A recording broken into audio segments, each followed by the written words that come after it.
There have been many UFC champions, many greatest of all times. And getting here gives most of them a huge ego and makes them delusional at times. But perhaps none bigger than the first queen of MMA herself.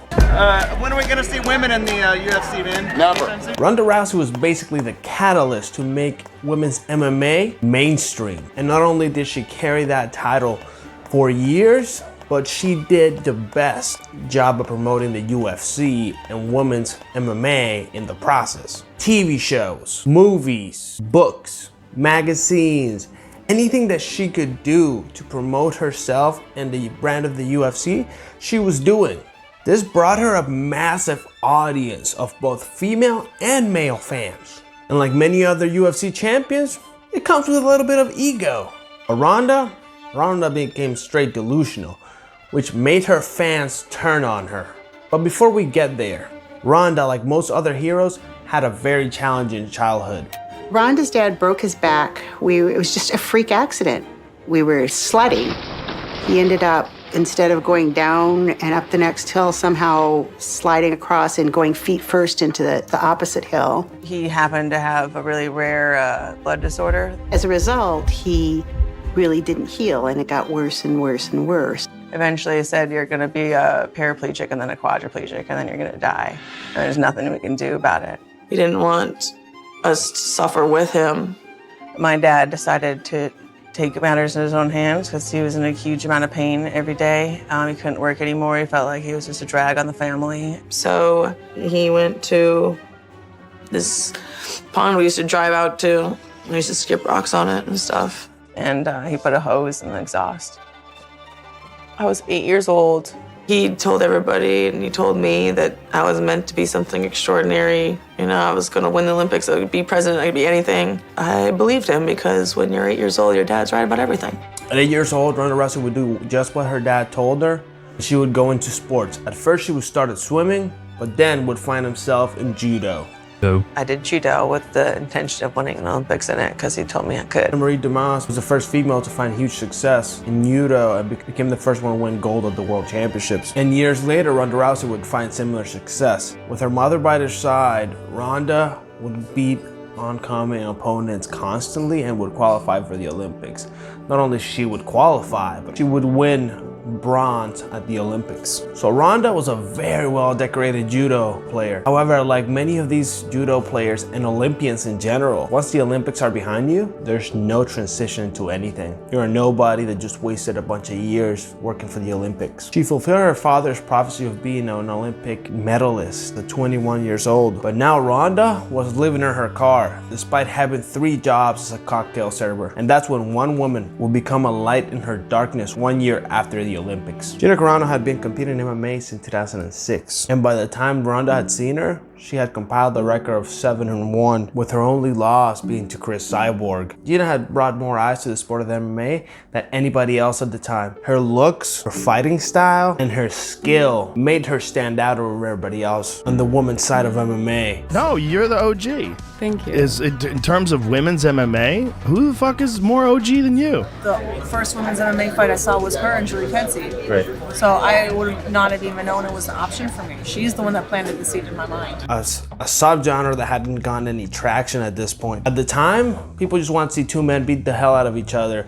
But 2 women, they were considered either too weak or straight off a turn off just seeing 2 women hit each other. That wasn't until Gina and Chris Cyborg started to change people's minds about it. Ronda would walk into that dimly lit boxing gym in Glendale. She would come out as an amateur fighter, making her debut in mixed martial arts. Ronda would sign with Strikeforce with a 3-0 amateur record and a 4-0 professional record. Yeah, like my first, 6 fights or 5 fights, 6 fights, including the amateurs. They were all in the first round under a minute. At this time, Strikeforce was the premier organization for females since the UFC still didn't have a division. And this would put her in the conversation to have a fight at the title against Miesha Tate. And there was nothing like a phone call with Ariel Helwani to add a little bit of a fuel to the fire. So let me ask you this. Of course, we don't know what's going to happen next, but there is a lot of talk that it may be Ronda Rousey. Do you think that's fair? Fair, no. You know, I mean, when she starts beating girls that are ranked in the top 10 at 135, you know, then maybe we can start thinking about her getting a title shot at that weight. I think one of her main complaints has been that I'm not ranked and I haven't earned my spot or whatever. But you know what? This is the UFC. Their job is to put together the fights that the fans want to see the most, and that's going to make their events the most money. It's 100% that a fight between me and her needs to happen. It'll be great for women's MMA. It'll be the first, highly anticipated women's title fight in a very long time. It's because you're pretty and you have a mouth that you've been running. I'm not just pretty. I actually have an Olympic medal. I'm trying to, have women accepted more for us as athletes. I want it to be more like the Olympics because I have a tremendous amount of respect for all those athletes. But every time you talk about me getting a title shot, you say it's only because of my looks, and you're not saying that my Olympic medal bears any kind of credibility. Ronda comes in here, and I just really want to knock her head right off her block. She is still undefeated. She is the new Strikeforce Women's World Bantamweight Champion. In a fight finish that, to be honest, is too gruesome to show on YouTube, and I didn't even want to watch it myself. Ronda Rousey would almost snap Miesha Tate's arm and would become Strikeforce champion. And Ronda's awesome rise would catch the attention of Dana White, who had previously said that women's MMA was never gonna take place in the UFC. To be fair, this was mentioned in 2011. Society was not as developed as it is right now. Now, don't come at me for saying I'm making excuses for him, because I am not. But at the time, it was still a very young sport. Society was still very sensitive towards women's fighting. And as a business decision, it might have been the best approach to not touch it with a 10-foot pole at the time. She talked the talk, she walked the walk, and Ronda was starting to change Dana White's opinion on the matter. But Ronda had just become champion. She still had to prove herself, and she would do just that against Sarah Kaufman. This time, the UFC would buy and dissolve Strikeforce. Meaning the UFC now owned all the assets that Strikeforce used to have. It was yet to be seen which ones were gonna get picked up and which ones were not ever gonna be used. Well, Dana had a choice with the women. Either do the unthinkable and let the women step in the octagon, something that he said previously was never going to happen, or the expected outcome of having them and sending them packing, the top female-only promotion at the time. But Dana realized he had a star in the form of Ronda Rousey. I'm gonna make it official right now. The first ever UFC Women's Champion, Ronda Rousey. She'll be fighting Liz Carmouche, and she is the main event. We're bringing in the 135-pound division. That's what we're doing. I'm trying this whole women's thing out. Since I made this fight, some of these guys still live in the 1920s. The way that they talk about women, these women deserve to be here. They're great athletes. She's already getting media that we've never even got before, and she's never even set foot in the UFC yet. She is a huge star. She gets more media than anybody else out there, and she's the reason that I was interested in doing this. When Ronda Rousey steps to the octagon at UFC 157, she truly makes a mark in history. Ronda would step in the cage against Liz, a former Marine that had done 3 tours of Iraq at this point.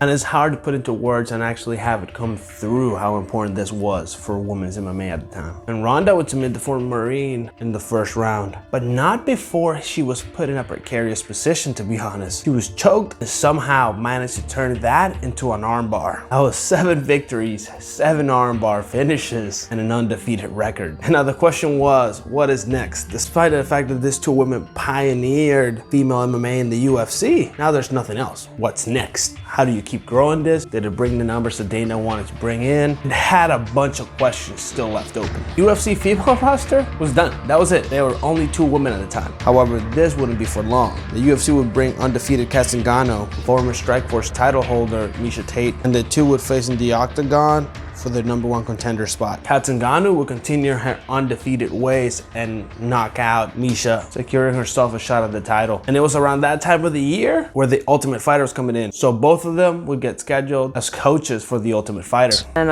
Miesha comes walking in. It's nice to see you again. Nice to see you too. I'm here to coach. You're here to coach? I am. Coach what? I think I'll leave the explaining to Dana, but... Are you serious? Where is he at? So last week I got a call from Kat Zingano and her people, and basically she was training, getting ready for the Ultimate Fighter to come here and coach, and she blew her ACL. She's literally in surgery right now, having surgery right this minute. Your buddy graciously stepped up and said she would love to coach this season of The Ultimate Fighter. Ronda and Misha didn't necessarily like each other, considering the build-up to the first fight still, making the season become heated. What people were not expecting was what Ronda was like under constant surveillance. While the animosity between both of them was undeniable, Misha still put a decent face out there, but Ronda on the other hand, she wasn't putting any smiles for anybody. In fact, the quite opposite. To just put it bluntly, Ronda was a bitch. Ronda's personality on the show would begin to crack that steamed personality that people had in the media about her. We're meant to be rivals, and I'm meant to retain this belt. Come on, guys. 6 o'clock. You know the schedule.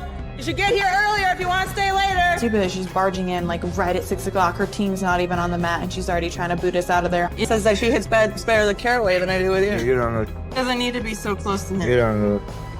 Man, do it at the right time. Nothing to do with you. Do it at the right time. All the way down.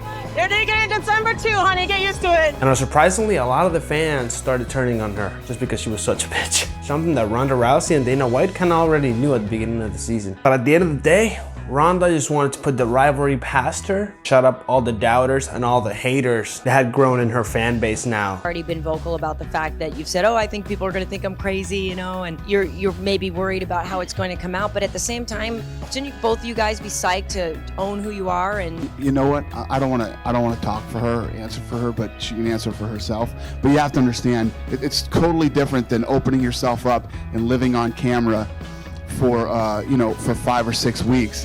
And as you when you're caught up in the moment, you do things, and as you just reflect and think back on them, you're like, Jesus Christ, this is going to be on TV in front of the whole world. And how could people possibly know who you are from a couple clips of a video that people are seeing out of context? And so I'm just preparing for people to get a worse idea of who I am. After Ronda Rousey destroyed Misha Tate, Misha would offer a handshake. Ronda just didn't care. She was still being a about it and walked the other way. Ronda had now put this behind her, but a surprise announcement from the UFC was about to come out. Rousey versus McMahon, February. That's the headliner. And that's a fast turnaround. She goes right back into camp. Dana actually approached me about this. This was a crazy matchup. Olympic wrestler versus Olympic judoka. There are very few human beings that know how hard Olympic wrestlers work out. She is the most physically dominant person Ronda Rousey has ever faced in her career, without doubt. Here we go. Rousey, McMahon. Here we go. To the spot. Clutching by both hands. Here we go. Ronda swinging early. And Ronda's clinching up. Looking to finish it. After Rousey dispatched Misha Tate by armbar once again, her next 3 opponents, that's 3 fights in 1 minute and 36 seconds. Although each of these fights was promoted as Ronda's biggest threat, Ronda just walked right through them, and the fact that the finishes were so quick and so spectacular only increased Ronda's virality at the time, when a women's revolution was happening. This was perfectly aligned with the dopamine rush of TikTok and Instagram generations. So naturally, her name started going about in every household. She was becoming an international star. She would transcend into the mainstream, being in magazines, TV shows, movies. Everywhere she went, everybody adored her, and she was a catalyst for many more women to feel empowered. She stood for so much more than just a champion. She was rightfully a lot of people's idol. However, people hadn't forgotten how she acted in The Ultimate Fighter. At least MMA fans hadn't forgotten. Her attitude and arrogance turned off so many fighting fans off. However, Ronda kind of embraced it. She said that she was seen as a villain her entire judo career, so she was completely used to this in MMA as well. Which is something that, to be honest, you can say that happened in her wrestling career as well. And it seems like a common factor that people love her for what she did. And when they actually get to know her for who she is, they realize that they're not as big fans of her as they thought originally. At this point, outside of the small niche of the fighting world, everybody loved Ronda. She was a badass feminine icon. She took every opportunity she could at the moment. But arguably at this time is when she would develop what would be her downfall of their fighting career. The most controversial thing about her whole career, to be honest. Ronda became a world-class striker. Fucking hitting mitts, and I was like, Jesus Christ. What the fuck is going on in your gym? Because your striking has accelerated in these giant jumps to someone who looks like a fucking world champion kickboxer. Like, this is She crazy wins the shit. boxing world champion any given day. I always say that. Professional boxing, her weight class 135 pounder, she would destroy them. Here it is right here on the big screen. Fucking speed is How do you think you would do against these girls in boxing? Would you go into boxing to fight these girls, or Honestly, yeah? Honestly, I think I could beat them all boxing too. I know the level my striking is at, and that's one of the advantages that I have is they don't really know. And it worked in the fights, but you couldn't help but realize that her form and her technique were off. She looked like an inflatable at a car dealership. However, this fascination with her striking, at the time, it had worked. She was no longer a one-trick pony. She could not only break your arm, but also she could knock you out on the feet. However, at this time, questions started also coming up.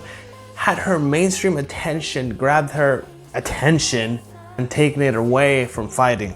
She would be handed a fight against an undefeated Brazilian who had been tearing through the ranks of the bantamweight division. And these weren't any women that she was facing. She wasn't ducking anybody. These were Ronda's friends, known as the Four Horsewomen of MMA, not to be confused with the Four Horsewomen of wrestling. She had taken them each and every single one of them down. These angered Ronda, and Ronda would make a call to Dana White asking to fast track her into a title fight. Ronda wanted to make an example out of her. She started saying things like, I really just hope she doesn't herself, and starts laughing. It's a very well-known and documented fact that my father himself. That's not fight promotion. She's disrespected the greatest tragedy that my family has ever gone through and laughed at it. And I don't forget things like that. And I don't forgive things like that. I'm going to make sure that that girl does not leave that cage looking the same way that she did walking in. She would dispatch Betch in destructive and brutal fashion. Ronda did exactly what she had said previous to the fight, as Betch would land face down into the ground. And after this fight, Ronda would scream back at Betch exactly what she was saying to her. Don't cry. Betch would never be the same ever again. An extremely badass move at the time. There was no doubt that at this point, Ronda Rousey had the reign of the greatest female fighter that we had ever seen. Ronda's streak of freaky fast finishes and Conor McGregor's trash talk in 2015 catapulted the UFC to new heights. And for the first time, the UFC was about to sell out a stadium to capitalize on said thing. Ronda Rousey versus Holly Holm. World Championship boxer Holly Holm. She had transferred to MMA and had been knocking people out. The UFC would book the Docklands Stadium in Melbourne with the largest attendance in the history of the sport at 56,000 people to watch one fight. And even more unprecedented, both the main event and the co-main event were females. Putting another accolade in the trailblazing legacy of Ronda. All that Ronda had to do now at this point was just knock Holly Holm out. Something that she had done pretty easily. But you are boxing a boxer. And what I mentioned earlier, Ronda is great in all other aspects of her fighting. Boxing is a little iffy, but Ronda decided to go toe-to-toe with her. She's gonna try and keep distance and keep far away from me and get me frustrated, and to a point I'll make a mistake and she can try and kick me in the head, but it's not gonna go like that. Not the way she wants. You're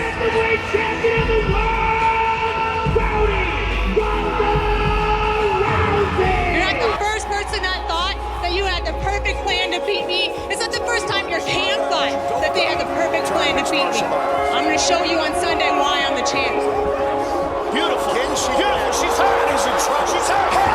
Holly looking to finish. Holly is the new UFC bantamweight champion of the world.